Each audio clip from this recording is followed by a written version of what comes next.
Hi guys, and welcome to another episode of my QR Code Showcase series. So, as it's Friday, I know the plan was that we were going to run Suika's team for the Monday, Wednesday and Friday episodes this week, but it's Fun Friday. So what I thought was I would just choose a fun team to take something different into today's episode and end the week on. So the team I have decided on is the team you can see on your screen in front of you right now, which is a well-known US player, Dr.Fidget's team, Sam's team. So he took this to a recent mid-season showdown in Illinois and he went 10-0 through the tournament and ended up winning the whole thing. The team's really unique. It has 4 Ultra Beasts on the team, so it's something very different from what you would normally see put together in this format, but it obviously works somehow. So Sam's obviously really well known for his innovative ideas, and he's a very, very smart team builder with some really good ideas. So it's going to be super fun, and I hope Sam doesn't mind me featuring this team on the channel today. I thought it would be a bit of fun to end the week on and something very interesting to showcase to you guys. So without further ado, guys, I'm going to just jump straight onto the Battle Spot ladder and hopefully we find our first opponent. So yeah, the team's super interesting with the 4 beasts, the Ultra Beasts on there, so I hopefully expect to get a lot of beast boosting throughout this episode. We've got to be very careful. I think one thing I have kind of like pointed out is Celesteela for ourselves is going to be a very difficult Pokemon to kind of come up and play against. So if we do face any today, it's going to be extremely difficult for us to, we're going to have a good game plan going in against it. So there isn't too much on the team from what I can see for us to be able to hit it super effectively. There's a T-Bolt on the Lele and the Fire Blast on the Guzzlord, but other than that, we haven't got too many options. So it'll be interesting to see how we can play against that. I'm sure it would be nice to speak to Sam to see how he kind of matched up against Celesteela's especially. But the whole team concept is quite unique, and it will be very fun to play. Obviously with the Mimikyu we haven't featured on the channel before. We haven't really featured many of these Pokemon on the channel before, so the Mimikyu, the Guzzlord, or the Pheromosa, so it's going to be fun playing with all of those. So as the bell rings, we have our first opponent, and they are running a team of Garchomp, Arcanine, Mismagius, Porygon2, Gigalith, and Pyukumuku. So we haven't seen any of those this season, so this will be a super interesting game. How are we going to set up against this? There is the Trick Room option, obviously with the Porygon2. Mismagius could carry Trick Room as well to help set up that Gigalith and the Pyukumuku. I don't know what we're going to do against that because I have no idea what that thing does. So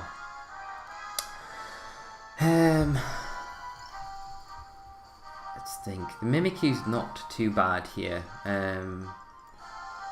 But I do like the Nihilego and the Pheromosa isn't too bad a lead, because then the Pheromosa covers the Porygon 2.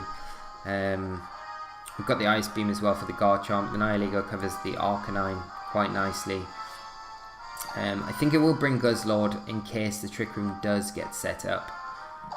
And I think I'm going to round it off with Celesteela as well.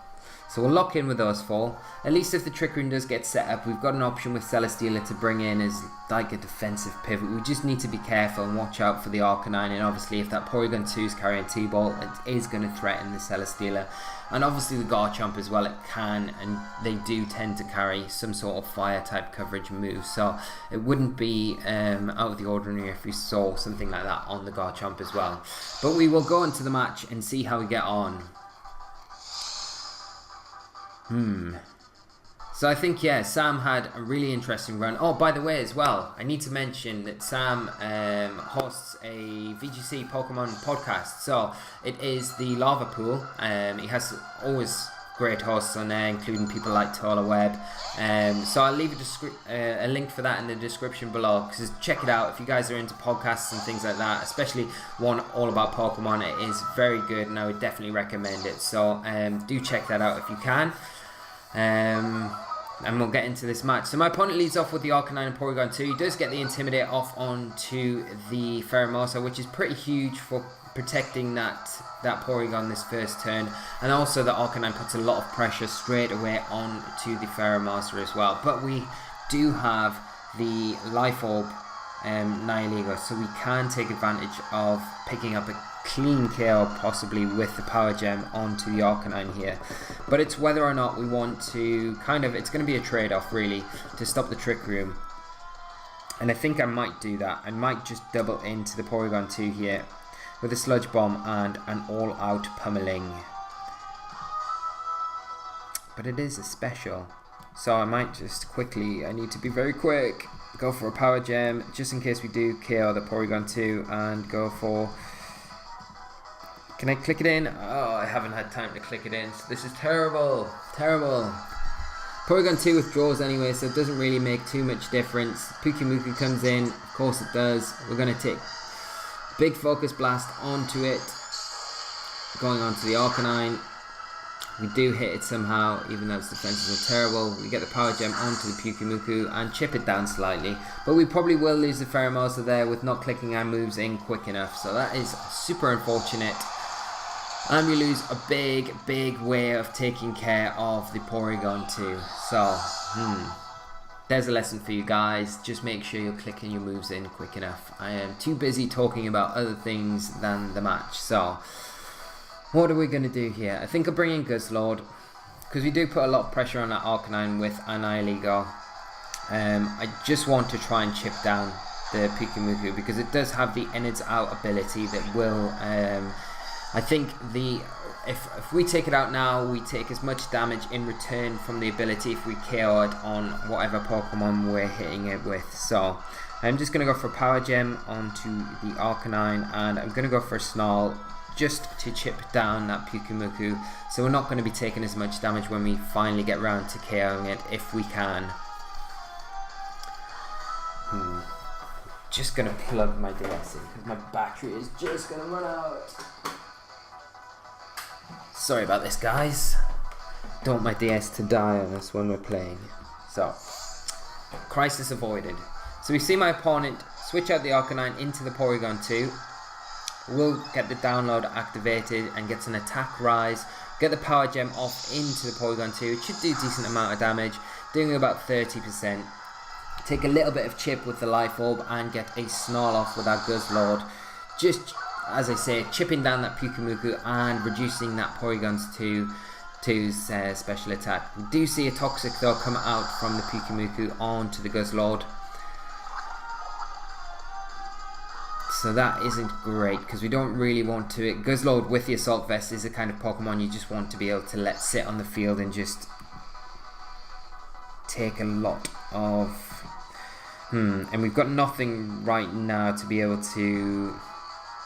I think I'm going to have to double into the Porygon2 with a Draco Meter and a Sludge Bomb and hope that's enough to stop the Trick Room getting set up, because I'd imagine my opponent probably has the Gigalith in the back, possibly, and he's put off bringing it in at the moment because of the Nihilego on the field.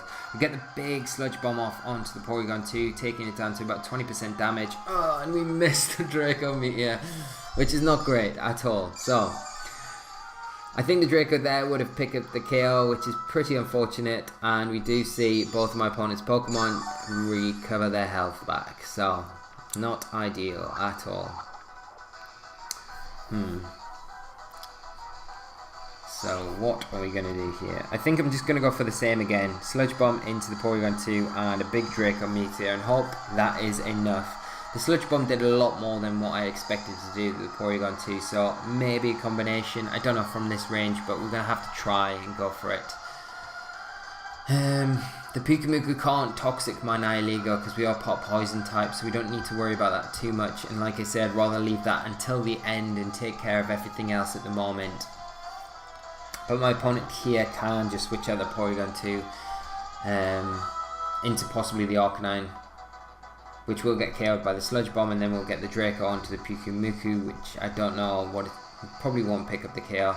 So Pyukumuku goes for a helping hand onto the Porygon2. We do get the Sludge Bomb off with Nihilego. Do decent enough damage, but I don't think the Draco Meteor is going to be enough to take it out from this range. But we'll see. No, just misses the KO there. So, and we do see an Ice Beam come off from the the Porygon2, but because of that Snarl, even with the helping hand, it's not doing too much, and with the Assault Vest just bolstering those defenses of Guzzlord is making it a lot more manageable to deal with. So here we can go for a Power Gem into the Porygon2, and what I think I might do is switch in my Celesteela for my Guzzlord here as well.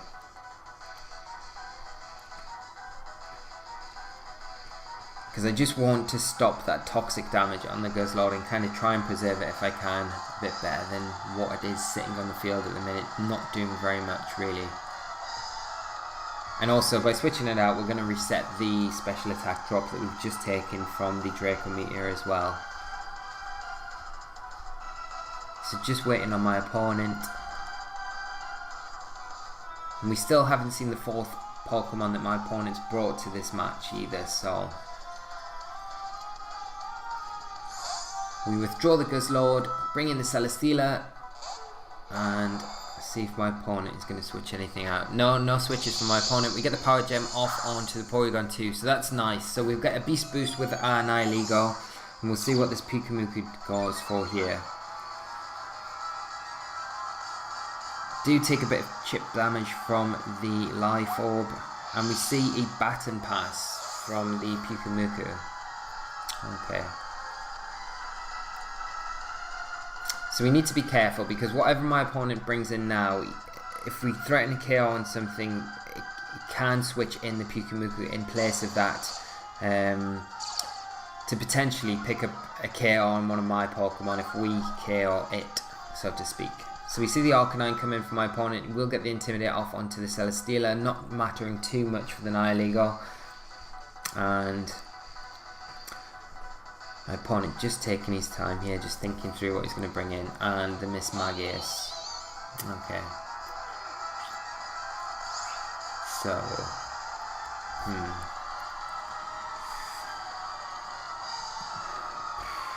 let's think. Now I could just go for a Power Gem into Mismagius and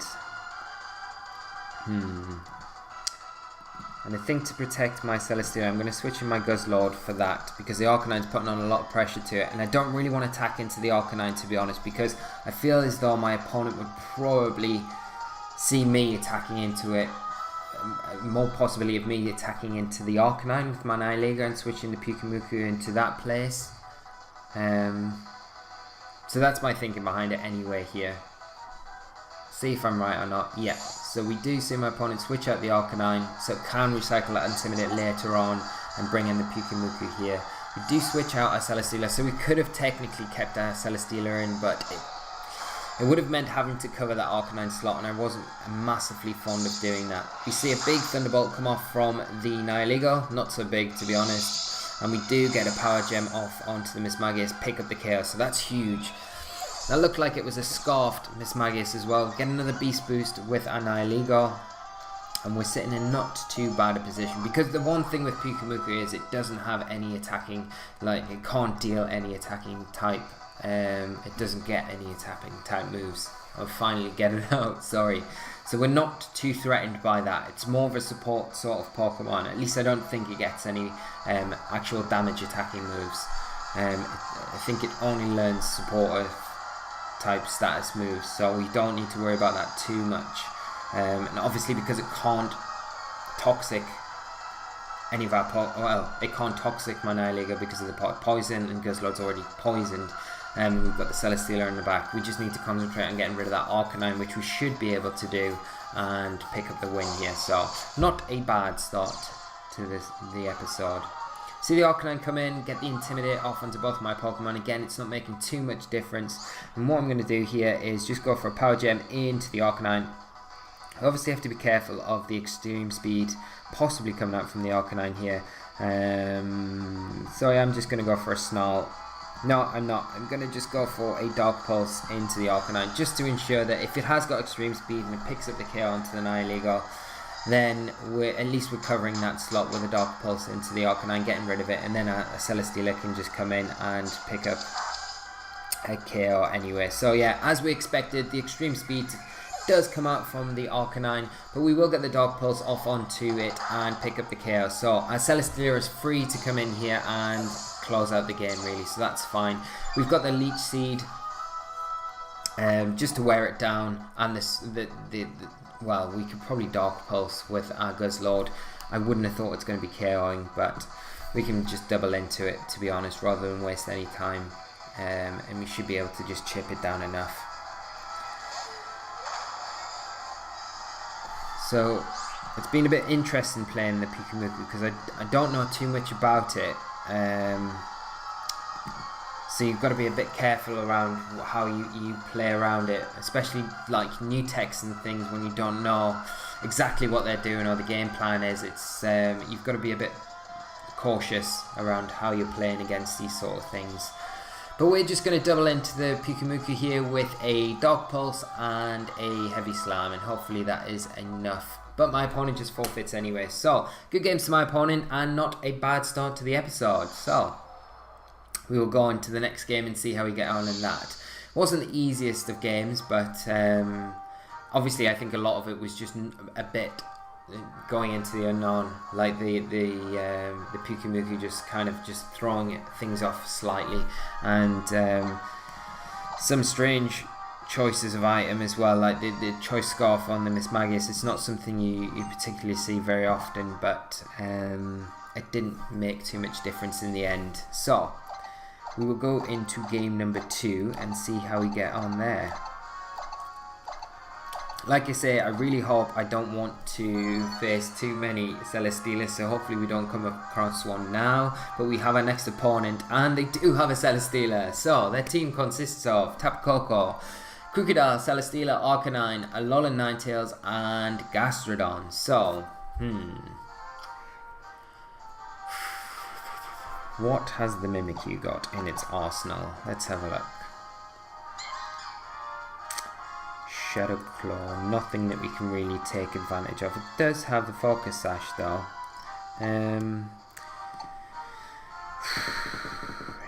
Again, the Nihilego is a nice option to lead with. It puts a lot of pressure onto the Tapu Koko, the Arcanine, the Alolan Ninetales. But we do need to be super careful for that Celesteela, to be honest. It threatens so much of the team. Let's see what speed is Sam running on this. Let's have a look.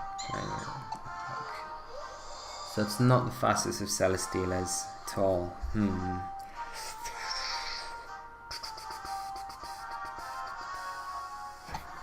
So I'm going to lead off with Nihilego and Guzzlord. Yeah, I'm going to lead Guzzlord as well. I think it will bring my Tapu Lele, and I am going to bring... I don't want to get into a Celesteela war, so I'm going to bring the Pheromosa, because at least it's got the all-out pummeling. So if we can get Celesteela down to around 50-60% health, the all-out pummeling may be enough to pick up the KO there. But again, it will all depend on how that Celesteela is built. So we just need to be very, very cautious around the Celesteela. And my opponent, knowing that, leads off with it with the Krookodile. And we go for the Guzzlord and the Nihilego. And we've got to remember that the Nihilego isn't sashed here, so we're not going to be able to take even one Heavy Slam or an Earthquake. So it is very threatened in this position, so it might be worth considering what we've got in the back and switching out. And if we've got anything that can... We've not even got anything that can take a Heavy Slam very well. So I think what I'm going to have to do is just protect with my Nihilego here and go for a Fire Blast into the Celesteela and hopefully do a good chunk of damage to it. Also, we'll be able to tell speed tiers as well from this, just scout out what my opponent's going to go for. Oh, sorry about this, guys. Super annoying. So we get the protect off with the Nihilego. The Krookodile goes for the taunt onto the Guzzlord. It's not going to matter too much because we haven't got any status type moves. We get the Fire Blast onto the Celesteela and we recover. Well, we see that we are outspeeding it as well, so that is quite good information going into this next turn. But it is a very bulky Celesteela. I wonder if it is a Saltfest Celesteela.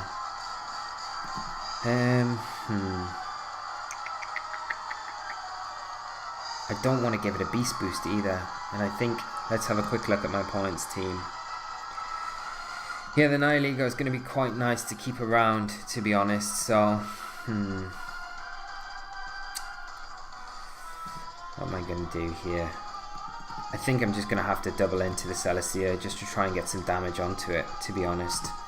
We're probably either going to take an Earthquake from the Krookodile this turn, which will KO my Nihilego. Get a Power Gem off, do a tiny bit of chip damage. The Fire Blast isn't going to be enough to take it out. The Krookodile does go for the Earthquake. And then we'll see what the Celesteela is going to do onto my Guzzlord. So we do lose our Nihilego, which is super unfortunate. But at least we're not giving the Celesteela a Beast Boost this turn. Or at least we hope we're not. Get the Fire Blast off onto the Celesteela. So we have put it in range for another Fire Blast, which is nice. And we easily take that Flash Cannon with the Assault Vest that we've got. Now we can bring in our Tapu Lele here. I'm just going to check out its speed. Because we want to really be outspeeding the... And I can't, can I? No, I can't. So I'm just going to switch it in. So we're putting a lot of pressure onto the Krookodile right now with the Tapu Lele, and like I said, we've got that Celesteela locked in, as it's in Fire Blast range from the Guzzlord. But we don't have Moonblast. So what I'm going to do is just Dazzling Gleam and go for a Dark Pulse. I don't want to risk missing with the Fire Blast onto the Celesteela if it does stay in here. So we're just going to cover our bases here, go for the Dazzling Gleam. A combination of Dazzling Gleam and the Dark Pulse should be enough to pick up the KO onto the Celesteela, pending it does stay in. But we'll see what my opponent goes for here. We'll be hitting the Krookodile with good damage from the Dazzling Gleam. But it's unlikely that it will stay in just to take that, with the threat of possible Moonblast coming out from it as well.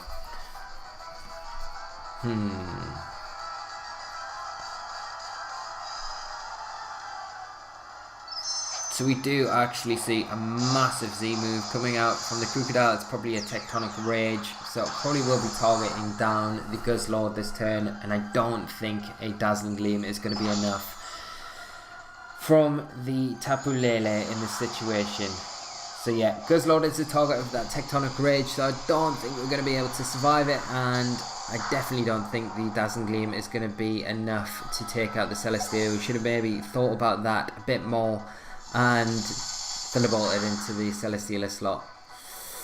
So we probably are going to take a... so we do take a Flash Cannon.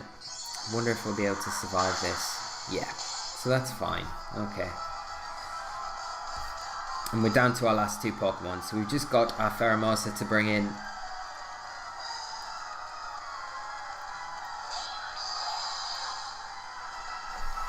And what I'll do now is just go for another Dazzling Gleam. And I'm gonna... I'm gonna have to go for an Ice Beam into the Celesteela just to cover it, because a Dazzling Gleam by itself will not be enough to pick up the KO onto the Celesteela, as we saw from the turn prior to this. So we just need to make sure that we are picking the KO up on that this turn. Obviously the Krookodile is very threatened by the Dazzling Gleam, but it can get an attack off before we can KO it with the Dazzling Gleam, because it does outspeed the Tapu Lele here, so we do need to be careful of that. But as you can see, the Celesteela, I think it is, I don't know if it is Assault Vested, but it's kind of coming across like that. It hasn't shown Protect at all. We do get the KO with the Ice Beam, get a critical hit, just enough to pick up the Celesteela KO. Get a Beast Boost, boosting our special attack. Krookodile will get an Earthquake off. A Tapu Lele should survive this. Should just... oh my gosh. There's a big critical hit onto the Pheromosa, which is super unfortunate, but we are so far behind in this match. I don't think we've got a lot to kind of come back on, especially if that Tapu Koko comes out now. We've not really got many options to actually pick up a one-hit KO on it, and it's just exerted all of our options really with that Celesteela, just showing how bad a matchup it is for the team, especially when you don't know how to approach it as well. So we do see the Tapu Koko and the Arcanine come out. Just super unfortunate.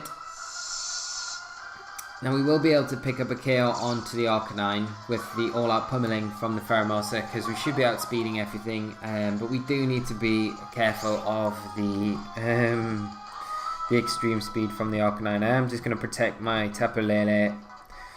Actually, I'm not going to bother protecting it.